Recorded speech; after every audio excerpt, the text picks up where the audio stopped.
this edition of Sightings. 12 years ago, a roll of film surfaced with documents that revealed the existence of a shadow government charged with hiding the truth about extraterrestrials. If this is genuine, why, it's dynamite, like the smoking gun. Some say it was the deadliest high-rise fire in history that's caused the hauntings at a city hall in Brazil. This building belongs to the people, and the people have the right to know. Kristen was her oldest child, and hopefully she's still alive. She was a young and beautiful student with a brilliant future until she vanished without a trace. Now, police and family have asked Sightings to help.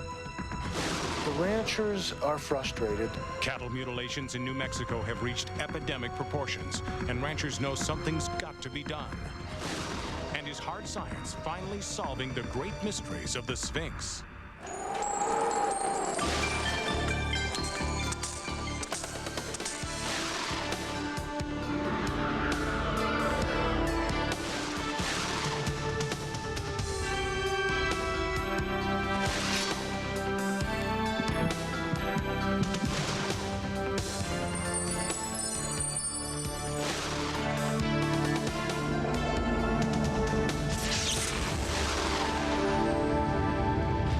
Welcome to Sightings. I'm Tim White. The alleged crash of an extraterrestrial spacecraft near Roswell, New Mexico has become the touchstone of modern ufology. Hard evidence remains elusive as years of speculation and theory have all come up just a little bit short. Now, a sheaf of documents that surfaced more than a decade ago is leading some experts to believe that not only have extraterrestrials visited our planet, but also that the U.S. government has known about it from day one.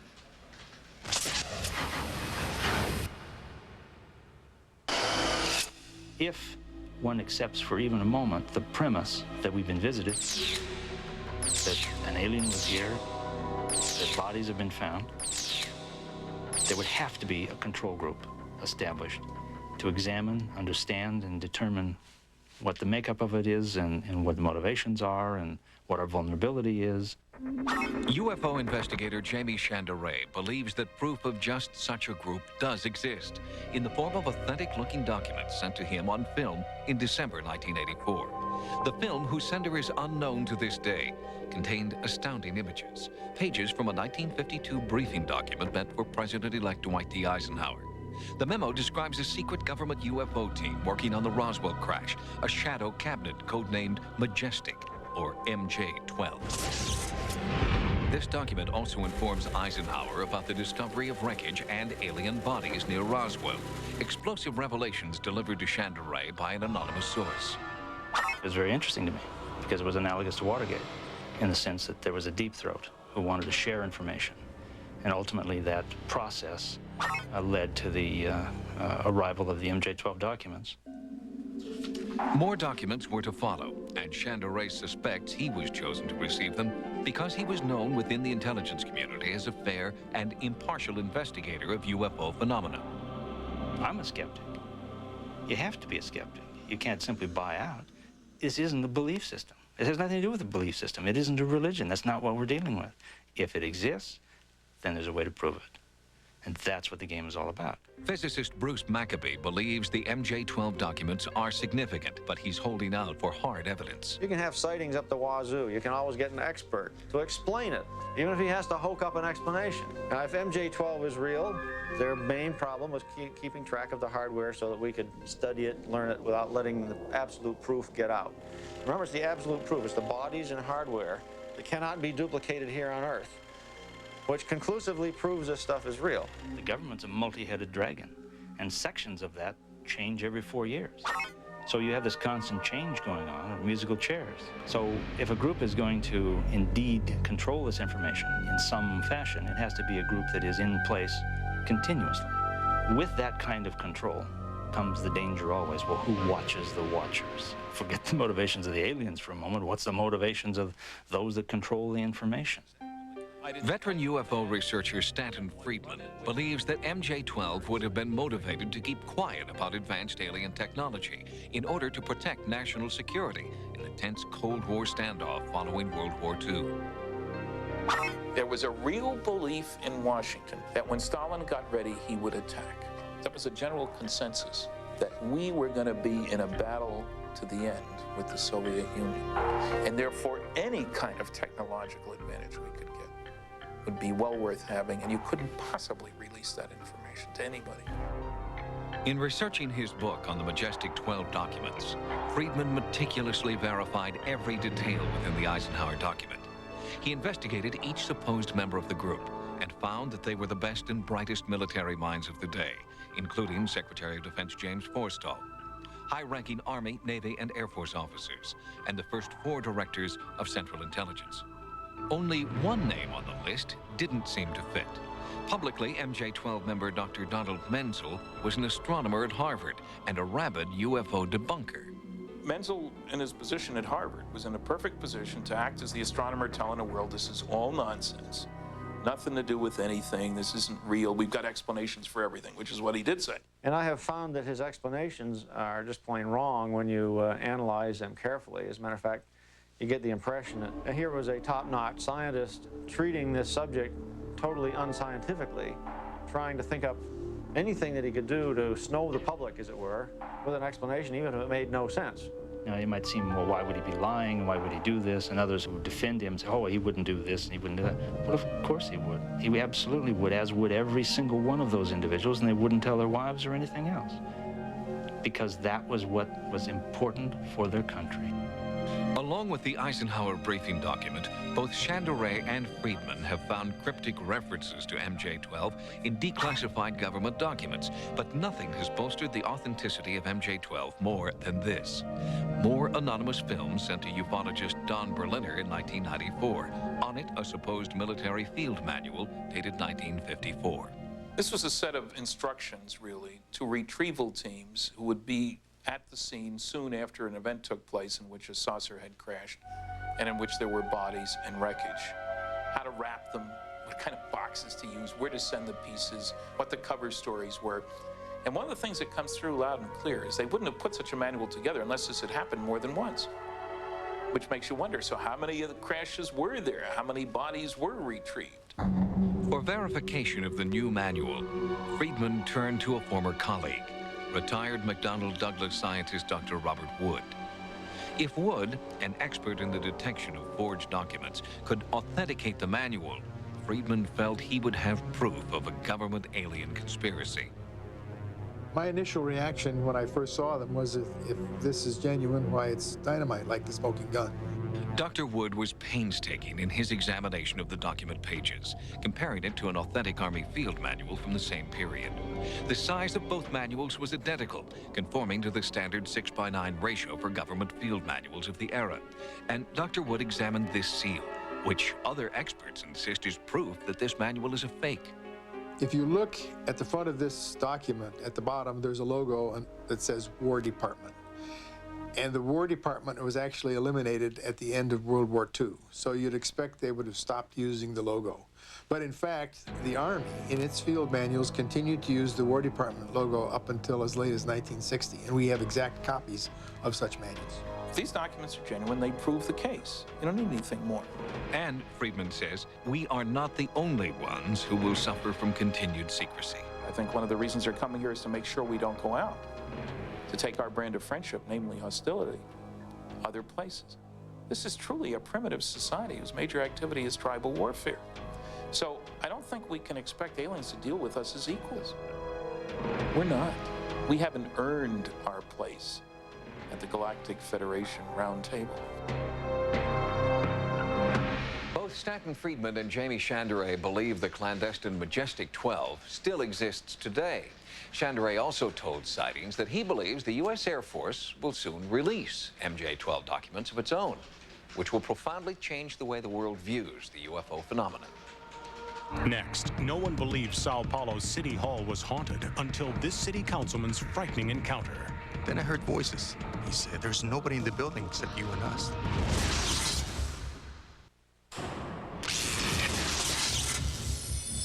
It's not hard to imagine ghosts and apparitions appearing in the halls of an old English castle or a grand southern mansion. But what about a modern skyscraper? Well, just such a haunting is occurring right now in Sao Paulo, Brazil. Researchers in the world's most populous city are investigating ghostly activity that has overtaken the newly constructed Sao Paulo City Hall.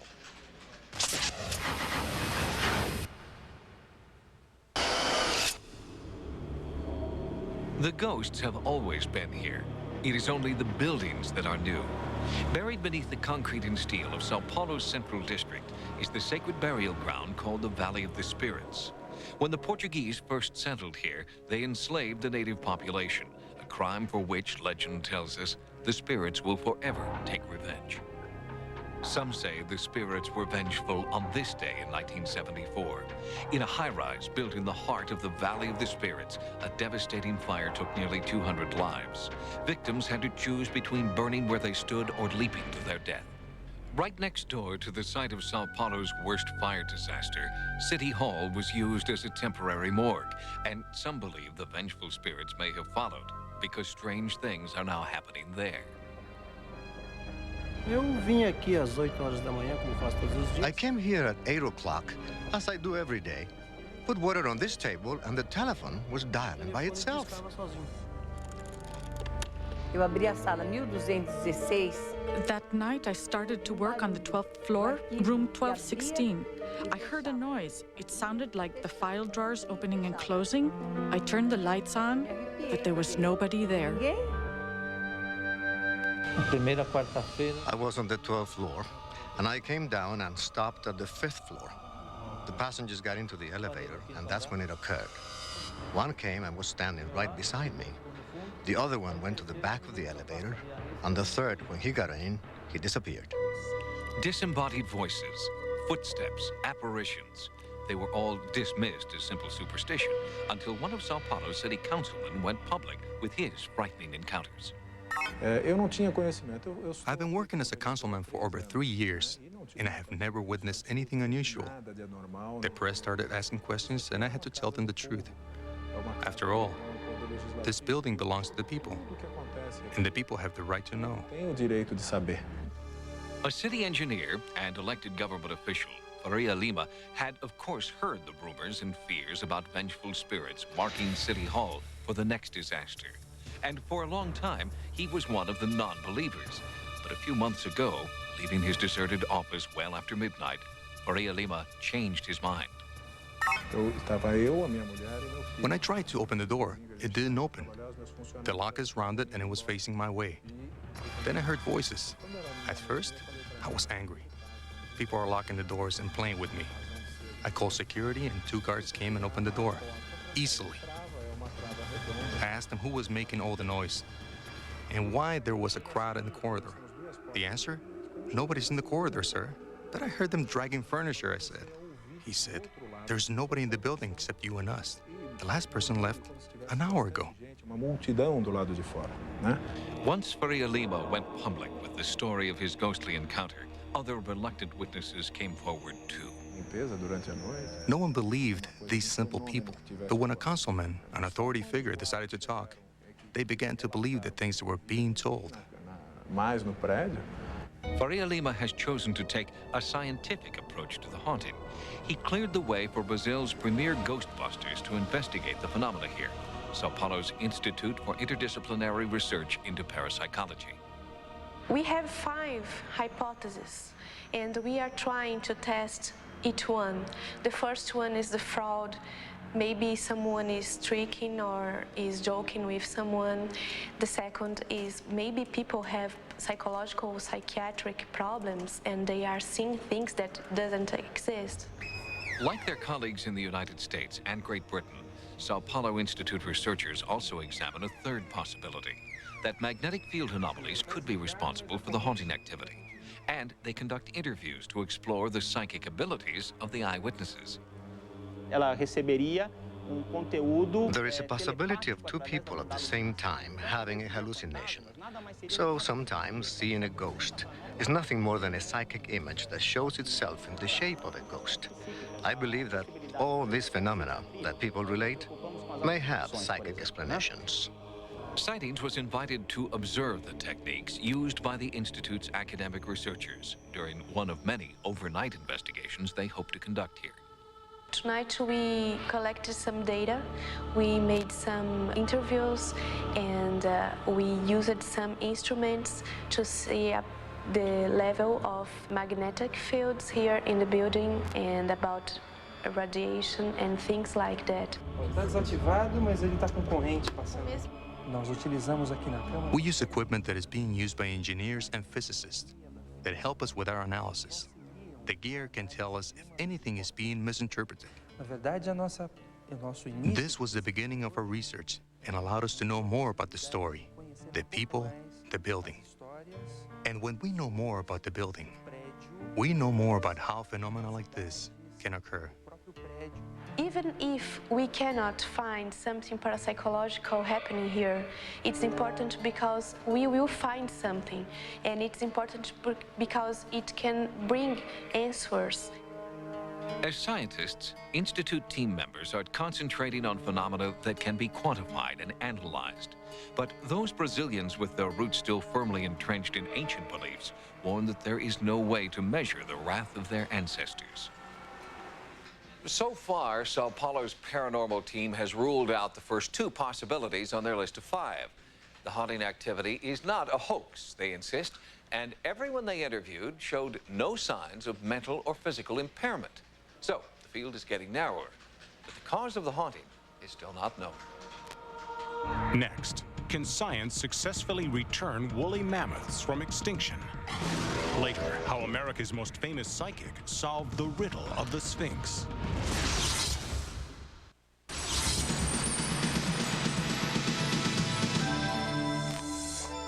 Now, here are some of the stories Sightings is following in the news. Only 12 astronauts have made it as far as the moon, and the chance that any of us will be able to travel any farther may be remoter than Pluto.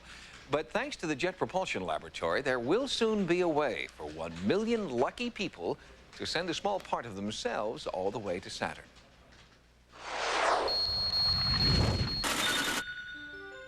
In Pasadena, California, at Jet Propulsion Laboratory, the next great interplanetary observer is being readied for its October 1997 launch. Spacecraft Cassini is a joint effort between NASA and the European Space Agency.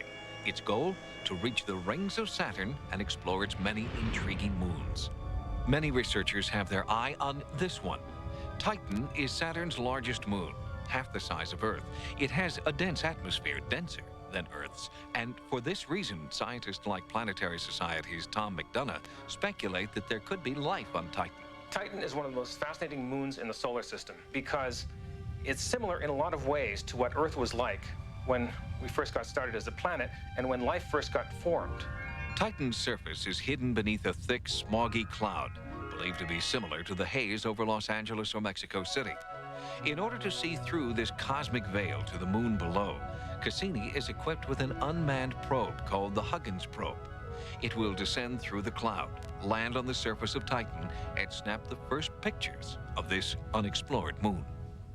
It's really important to send a probe to a place like Titan because it's so far away that we cannot see it very well with our telescopes. If we want to see what's really down on the surface, are there oceans and things like that, then you have to send a probe that penetrates through the atmosphere and lands on the surface. NASA wants the public involved on this project. On their website, you can watch Cassini's progress. Every 4 minutes, live video images from the construction site at JPL are downloaded for you to see. And NASA is also creating a CD-ROM to be carried aboard Cassini with 1 million signatures from planet Earth. You can send your signature to Cassini Program JPL. Names will be included on a first-come basis until the CD-ROM is filled.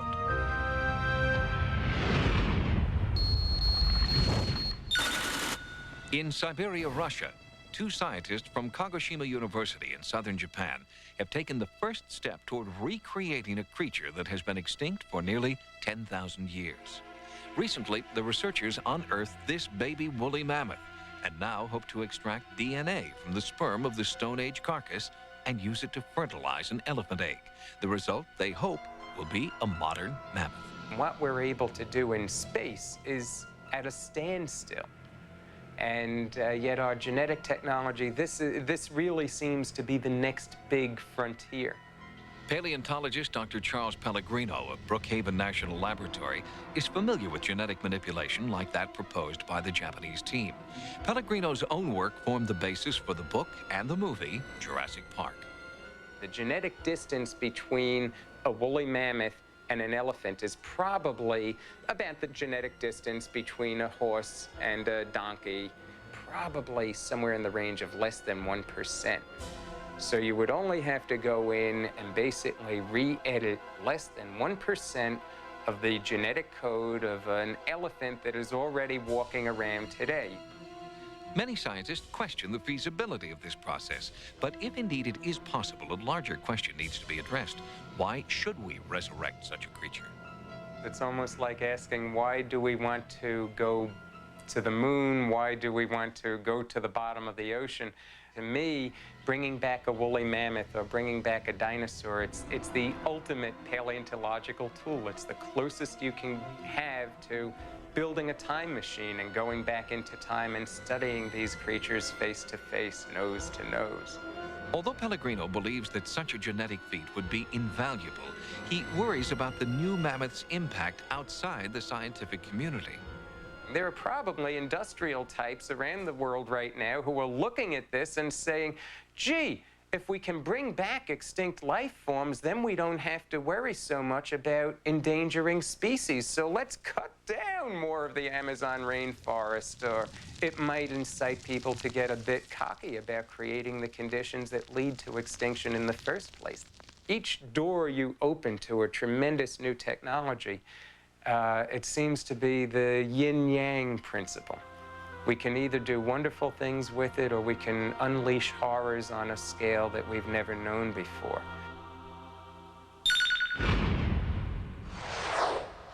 We'll have more stories in the news next time. Now, here's what's coming up as Sightings continues. Police and family turn to the paranormal for help when a young woman mysteriously disappears. We don't give up hope with Kristen, and we never will until we find her. Then, some surprising answers to the riddle of the Sphinx.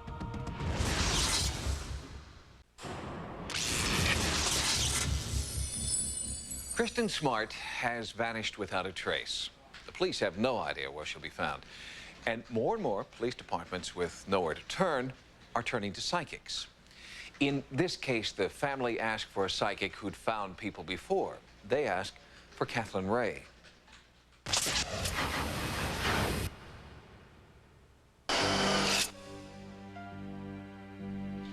See, I felt he came out this door, and then he took a right, which headed towards the back of the building. So, but this is quite a desert area in here, because I felt that he was coming out of the road. It starts with a vision. Yeah, I'd like to look around there. Her view into another time, another dimension. The sheriff's fear will lead to a body and a killer. These steps could certainly fit what I felt, what I saw in my mind. In this case, psychic Kathleen Ray is trying to visualize what happened to a missing college student. I heard a bell in the distance. Do you know where the nearest church or the nearest bell that would ring? Considerably off campus. Yeah, because I don't feel like it was near where she was. I feel it's at a distance. Memorial Day, 1996. A holiday weekend the Smart family of Stockton, California will never forget. 19-year-old Kristen, beloved daughter, big sister, and a freshman at Cal Poly San Luis Obispo, simply vanished. Kristen was her oldest child, and hopefully she's still alive. Since her disappearance, her family has continued to wrestle with conflicting feelings of hope and despair. They pray she will come home, but they are resigned that she will not. Being 19, this was really just the beginning of life and getting a formalized education, higher education, and a lot of potential to do a lot of good things in life. Kristen was 2 years older than me, and we like to do a lot of things together. We like to travel together, and she is like a real outgoing person, and she liked to just go out and have a lot of fun and just live life to the fullest. I should have been here earlier, but we are. It's hard as a parent when you look back because the years go so fast, and all those people warn you ahead of time that they go so fast. But until you sit in the seat, you don't realize how quickly they went and how much you didn't really appreciate each and every moment.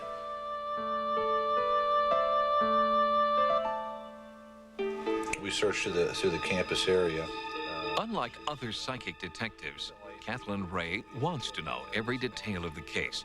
She believes it is then her job to fill in the blanks. And we'll go to the spot where she was last seen by a witness. Sometime after 2 a.m. on Saturday, May 25th, 1996, Kristen left a fraternity party with a girlfriend and a male student who offered to walk the two young women home. Kristen's friend says that around 2:30, she left Kristen at this corner on campus with the same man who reassured her that he would see Kristen to her dorm safely. Kristen never made it to her dorm and has not been seen nor heard from since. She's certainly missing under suspicious circumstances, and possibly there has been foul play involved in her disappearance. According to the male student, she turned up to go up to her dorm. She's back up there, and he continued over here, which is his dorm. We believe that that's not the case. It was not until 1 month later, on June 25th, that the Cal Poly campus police turned the Kristen Smart case over to the San Luis Obispo County Sheriff's Office. We took their information that they had, and we re-interviewed everyone that had been initially involved in the case. That is, except for the one student that accompanied her back to the dorm. He refused to interview with us and continues to this day and is now being represented by an attorney. In light of the fact that the last person to see Kristen was demonstrating decidedly suspicious behavior, sheriff's detectives launched a massive search effort. They searched the campus and surrounding countryside with helicopters, a dive team, a mounted posse, and over 250 volunteers. In conjunction with using search and rescue personnel, we also used dogs that are trained to sniff out the smell of human remains. The dogs found nothing until they searched the dorm room of the student who'd promised to see Kristen safely home. Upon searching the last dormitory, the dogs alerted on his room. Not only did they alert on his room, but they alerted on the mattress that he slept on. But still, no sign of Kristen. No physical evidence that a crime has been committed. That's where Kathleen Ray comes in. All of her psychic energy is directed toward finding Kristen Smart. If you can find a perimeter and mark it off and say, okay, within this perimeter, do we have the things that we've seen so far? This one seems to have a lot of what we said and saw. So I would say this is where to start. Working with detectives, Ray has come up with a series of psychic impressions, a random panorama of images, trees, wood, an abandoned building. The challenge is to find a real location that matches her vision. It's like painting a picture. I first start by putting the different items in the picture, and then we have to find the focal point to go with that picture. Maybe like pins or corrals or something. Now these could be chicken pins, but also that may have more of the corral pin feeling to it. So let's go up there and take a look. I try to work just as methodical as the detectives do. I just go over the same trail they went over, and I just plug in the intuitive feelings to go with it to see if we can sharpen it any or narrow it down more. But one of her intuitive feelings is difficult to disclose. It confirms the worst fears of the Smart family. I feel that she suffocated. I don't feel a knife, I don't feel a gun, so I don't feel like it's a murder per se. I feel like it's an accidental death. He then somehow got a hold of a vehicle, and within 5 to 15 minutes, I feel like he's finished the job, so he didn't drive way out into the desert. I feel like he got rid of the body very quickly. That's why I know it's not buried, because it was too fast. He did it very fast. One of the areas that Ray described had been a prime search area in the early days after Kristen's disappearance. But several smaller areas Ray pinpointed have yet to be searched. You know, I felt that little narrow road with a row of trees along it, and that's over there in that area. Right. I also felt bushes that were sort of artichoke height, and you say there's avocados just been planted, and I noticed those yesterday being that height. And then now we've since been told there is an old abandoned building there, which I was looking for. I certainly wasn't aware of the old building over there, which we found out today from the campus authorities.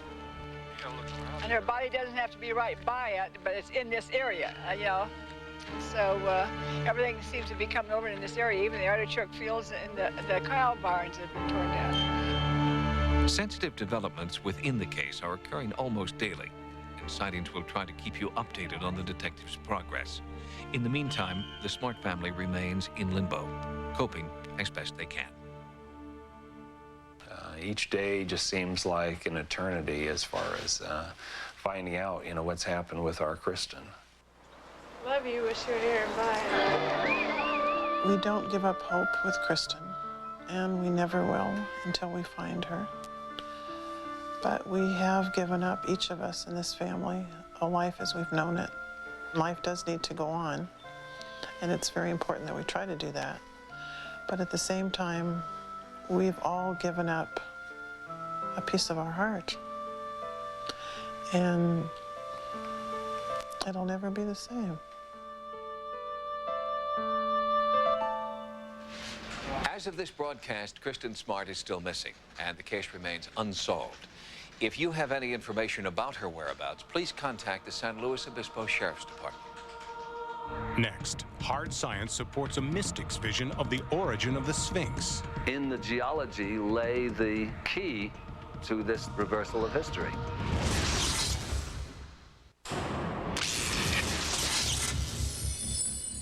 The Great Sphinx is among the Earth's greatest cultural mysteries. In the 1930s, self-styled prophet Edgar Cayce predicted that the secrets of the Sphinx would be revealed sometime in the 1990s, and Cayce, it turns out, may have been right.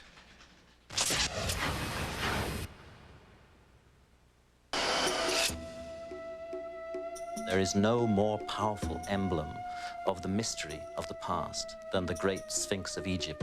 According to ancient Egyptian mythology, the Sphinx was a living being with a human head and the body of a lion. Those who dared approach the Sphinx were presented with a riddle, and those who could not solve it were destroyed. Like its mythological counterpart, the Great Stone Sphinx in Egypt poses an ancient riddle for humankind. Who built it and why? And now there is a new challenge in the riddle of the Sphinx. Not only is the how and why of the Sphinx being called into question, but also the when. Could this great monument predate Egypt, predate, in fact, all known civilizations? Edgar Cayce thought so. He was an American mystic, one of the most accurate of all modern psychics. Known as the Sleeping Prophet, Cayce's revelations, while in a trance-like state, fill hundreds of volumes and are housed at his foundation in Virginia Beach. During a series of readings in the 1930s, Cayce prophesied at length about the monuments on the Giza Plateau, revealing what he believed to be the origin of the Sphinx. It was like he was in the deep unconscious mind, and he was accessing the universal consciousness that contained all wisdom. And when they asked him specifically about ancient Egypt, he said that this place was built in the year 10,500 BC, and that these dates would be supported somewhere around 1998. Mainstream archaeologists date the Sphinx and the Great Pyramid at Giza to 2500 BC, when they were built to honor the pharaohs of the 4th dynasty. Cayce's date of 10,500 BC is dismissed by mainstream science, but a few researchers are coming forward, as Cayce predicted, to support his unorthodox view. I could see that in the geology lay the key to this total reversal of history. John Anthony West is a self-described rogue Egyptologist. He believes that the pattern of erosion on the Sphinx rules out the mainstream date of 2500 BC. In a nutshell, the theory is that the Sphinx has been weathered by water, and specifically by rain falling down over the plateau over many thousands of years. You look at the Sphinx and you see that it's this rounded profile with deep fissures going down the rock face. This can only be produced by rainfall falling over the plateau. Rain erosion in the Sahara is impossible now. But before 10,000 BC, this part of Africa was a fertile grassland. So, West points out in his book, if the Sphinx has been eroded by water, it must date back before 10,000 BC. The same conclusion, using different evidence, has also been reached by authors Robert Bauval and Graham Hancock. Help us understand the mirror image of the monuments at Giza and the sky at certain points in time, because that's key to understanding the entire concept you're putting forward. There is only one time where the image of the sky locks with the image on the ground. And this occurs, and only occurs, in 10,500 BC.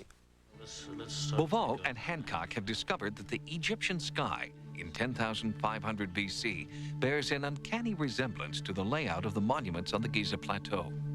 10,500 BC, this is when the Sphinx is gazing directly at his own image, the constellation of Leo. And if we are to turn 90 degrees and face due south, we would see the 3 stars of Orion's belt in a pattern that mimics exactly the pattern of the pyramid on the ground. So we have here a perfect conjunction taking place only and only in 10,500 BC.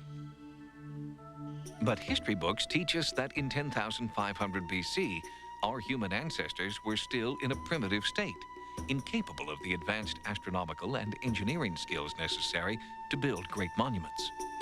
We're suggesting that the entire foundation on which our notion of human history rests is faulty. The evidence is beginning to suggest to us that a whole chapter is missing from the human story, that all the legends of a great lost civilization that haunt the myth memories of mankind may be true. One thing is for sure, there was an enormous, horrendous cataclysm at the end of the last ice age, and this brings us to that date of 10,500 BC that we focus on in the monuments. Something happened to the world at the end of the last ice age of sufficient magnitude to have wiped out a whole civilization, and what we're arguing is that the traces of that lost civilization may be what confronts us at Giza. The new findings of West, Boval, and Hancock support Casey's 60-year-old predictions to the letter. Even more startling is another one of Casey's early prophecies, that the record of a lost civilization would be found in a hidden chamber under the left paw of the Sphinx. In May of 1993, just such a chamber was found. It has yet to be opened. Edgar Casey said that the lost records of Atlantis would be found in a chamber between the paws of the Sphinx. Our seismographs detected a chamber between the paws of the Sphinx. What's in that chamber, absolutely we don't know. But certainly our findings seem to corroborate certain of his key prophecies. He prophesied that that hall of records would be found again and would be opened between 1996 and 1998. If there is a hall of records, and there's something in there, what do you think it is?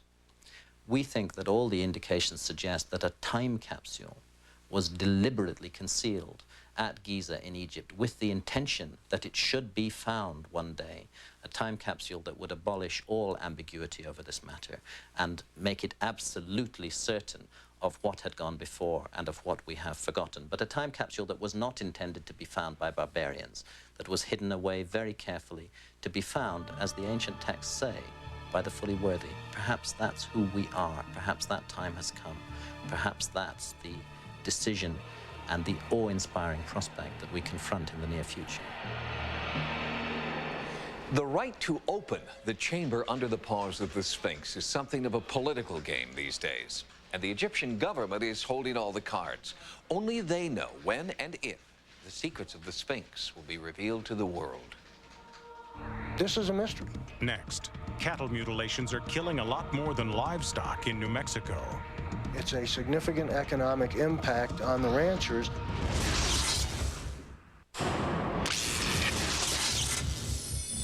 Sightings has continued to follow developments in the San Luis Valley of Colorado and New Mexico, where bizarre livestock mutilations have been plaguing ranchers since 1967. It is an unexplained and gruesome phenomenon that just won't go away. They may call this part of New Mexico God's country, but if you're a cattle rancher here, this is hell on earth. Bizarre livestock death, commonly known as cattle mutilation, continues to occur with alarming regularity. Recently, a sightings team returned to the San Luis Valley to investigate a rash of new reports. Somebody or something is killing these animals. And the shock to me was seeing these animals lie there, and they looked like they were just sleeping. But yet, their tongues were gone, the sexual organs were gone, the blood was gone. Gail Stalin is a New Mexico-based livestock mutilation investigator. She has worked on over 50 cases, including 8 in 1996 alone. She is now concentrating her efforts in the Taos area, where the most recent mutilations have taken place. The authorities right now, I do not believe, are handling mutilations in a proper way, or let's say a more professional way. What I hope to change is to impose a forensic protocol on the cattle mutilations. I would like to see an organized response from the government to address this issue, to investigate cattle mutilations as a crime scene. John Paternoster made the cattle mutilations a central issue in his recent bid for District Attorney of Taos. It's a growing mystery. It's a significant economic impact on the ranchers, and they deserve a response. Carlos Trujillo is a cattle rancher in Peñasco, a remote town south of Taos. Just before our arrival, Trujillo had found his prize bull dead. Organs, including the heart, had been removed with an eerie surgical precision. Trujillo told local field investigator Michael Abbey that he was dissatisfied with the county inspector's findings. This was not the work of a coyote. I talked to the inspector personally, and he said that it was some kind of a predator or coyote. Well, if them coyotes have knives like that, I mean, we're in a heap of trouble. We're in a heap of trouble. Like many local ranchers, Trujillo doesn't know where to turn next. It hurts. It hurts in the pocket. The ranchers are frustrated, there's no question about that, about the lack of any kind of a response, a uniform, significant response from government. As part of this investigation, Sightings traveled to Albuquerque to try and get some answers from John Wortman, the director of the New Mexico Livestock Board, the state agency charged with investigating cattle mutilations. I can't say that we've actually determined the specific cause of death in any of those. Some we've got a higher probability of that maybe they died of natural causes or struck by lightning or were killed by a predator or whatever. Yes, there are some of those that have been reported that we just have no explanation. But that's not to say that there was some deep, dark mystery about why they died. We just don't have a reason for why they were killed. We haven't been as careful with crime scenes in some of these mutilations as you would like to have if you're going to try to find evidence. And in some of these cases, there's very little evidence there. And when you walk in there and start rolling these animals around trying to figure out why they died, you destroy whatever evidence is there. In those cases that remain unresolved, the Livestock Board believes that a conventional explanation will be found. We think that there are individuals out there that are mutilating for whatever reasons, either ritual activities or vengeance or just pure vandalism. The assertion by the New Mexico Livestock Board that there's cult activity behind these cattle mutilations or malicious vandalism, I have to say, is based, from my knowledge, on insufficient or completely absent evidence. It seems to me that everybody's got a lot of theories, but nobody's got a lot of hard evidence. One prevailing theory connects the mutilations to UFOs. Well, as an official here in response to the aliens are taking our cattle hypothesis, I understand there are people out there that firmly believe that. And I guess I can't prove that that's not true. We have no evidence that would point that direction. And at this point, we're not pursuing that as a possibility of the problem. Eventually, better forensic procedures may help officials cope with the mutilations mystery. But for now, it's an economic burden for the ranchers and a mystery to the community at large. We don't know. And until we do know from hard evidence obtained at the scene in a forensically responsible way, we're just guessing. Gail Stalin isn't waiting for the wheels of government to turn in her favor. She takes this issue personally and continues to fight for the ranchers. I'm going to continue investigating these mutilations because I truly believe that eventually we will find the answers. In November of 1996, John Paternoster was elected district attorney for Taos and the surrounding county, and he's vowed to continue his fight to get to the bottom of the mutilations mystery. If you've had a paranormal experience, please write to us at Sightings. Sightings can also be contacted at America Online at keyword Sightings. Download images, sounds, and QuickTime clips from Sightings episodes.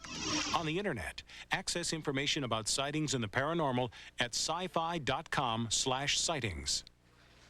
Until next time, remember, no mystery is closed to an open mind. For Sightings, I'm Tim White.